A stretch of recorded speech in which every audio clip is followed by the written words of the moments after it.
Halo semuanya, berjumpa lagi dengan saya Bonifasia Cahyani Sinta Dewi. Kali ini saya akan menjawab beberapa pertanyaan pendidikan Pancasila tentang Pancasila hidup sebelum kemerdekaan Indonesia.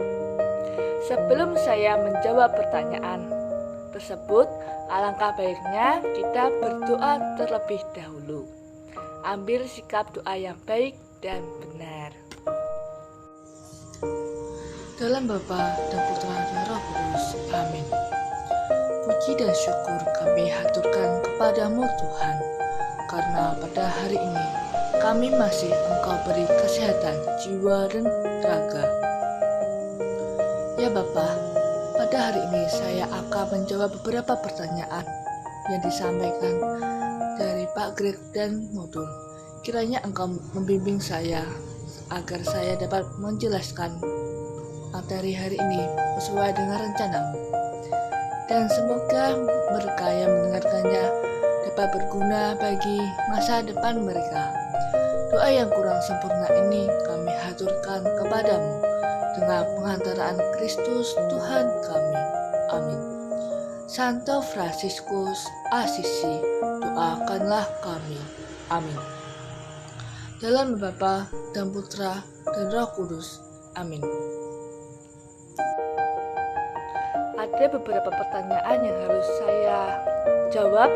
Yang pertama yaitu pertanyaan dari Pak Greg tentang ringkasan bacaan dari Pancasila hidup sebelum kemerdekaan Indonesia, yaitu ideologi Pancasila terbentuk, lahir dan tumbuh di Indonesia yang penuh dengan keragaman karakter manusia, adat istiadat, kekayaan varian hayati maupun yang non-hayati. Pancasila yang merupakan ideologi dari bangsa Indonesia menjadi dasar dalam segala aspek kenegaraan.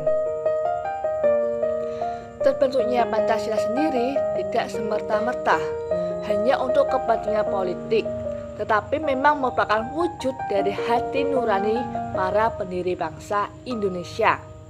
Nah, dalam artikel ini, Modul akan menjelaskan secara singkat mengenai sejarah Pancasila pada masa sebelum kemerdekaan sampai era kolonial dan membangun refleksi terhadap kisah sejarah tersebut. Lalu pertanyaan yang kedua ada dalam modul yang terdapat 5 pertanyaan. Untuk pertanyaan yang pertama yaitu apa keunggulan dan kelemahan sistem monarki atau sistem kerajaan? Keunggulannya yaitu bergantung pada dukungan kekuasaan kelompok khusus, maka mereka bisa menghasilkan pandangan keadilan di dalam satu permasalahan, di mana mempengaruhi individual dan golongan masyarakat. Lalu kelemahannya yaitu yang pertama, terbatasnya pengetahuan dan pengalaman monarki. Yang kedua, monarki mutlak memimpin untuk menuju kelaziman. Yang ketiga, menghalangi karakter perkembangan rakyat. Pertanyaan yang kedua yaitu apa keunggulan dan kelemahan sistem kolonial? Keunggulannya yang pertama, menunjukkan pola dan gaya hidup pemerintahan kolonial secara terperinci. Yang kedua, historiografi kolonial tidak menggunakan unsur supranatural di dalamnya. Kelemahannya yaitu yang pertama, subjektivitas pemerintahan kolonial terhadap penulisan peristiwa sejarah yang sangat tinggi, sehingga validitas sejarah dalam historiografi kolonial cukup rendah. Yang kedua, hanya berisi tentang kepentingan dari bangsa-bangsa kolonial. Yang ketiga, kehidupan masyarakat pribumi Nusantara yang tidak berhubungan dengan kepentingan kolonial sama sekali tidak diperhatikan.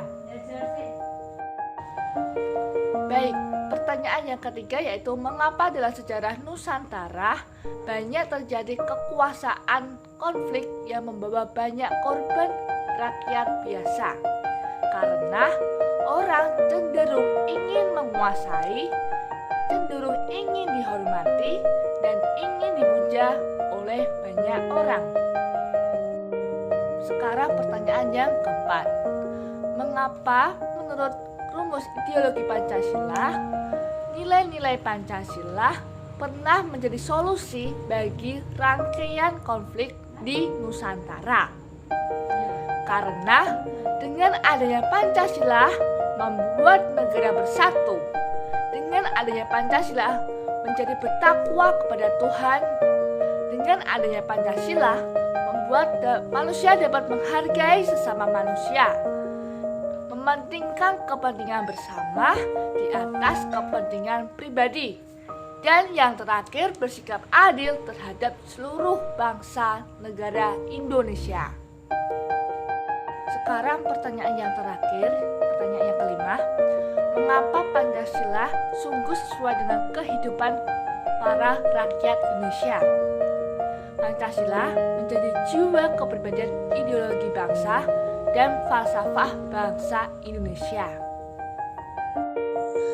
Sebelum kita mengakhiri pembelajaran pada hari ini, marilah kita berdoa terlebih dahulu. Ambil sikap doa yang baik dan benar. Dalam nama Bapa dan Putra dan Roh Kudus. Amin. Bapa, kembali kasih kami aturkan kepadamu karena pada hari ini saya dapat menyampaikan materi yang berjalan dengan lancar. Ya Bapa, semoga materi yang saya sampaikan dapat berguna bagi mereka yang mendengarkannya. Doa yang kurang sempurna ini kami haturkan kepadamu dengan pengantaran Kristus Tuhan kami. Amin. Santo Fransiskus Asisi, doakanlah kami. Amin. Dalam nama Bapa dan Putra dan Roh Kudus. Amin. Sekian penjelasan materi dan jawaban dari saya.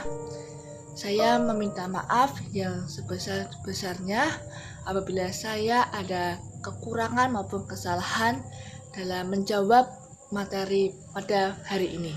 Sekian dari saya, terima kasih, berkah dalam.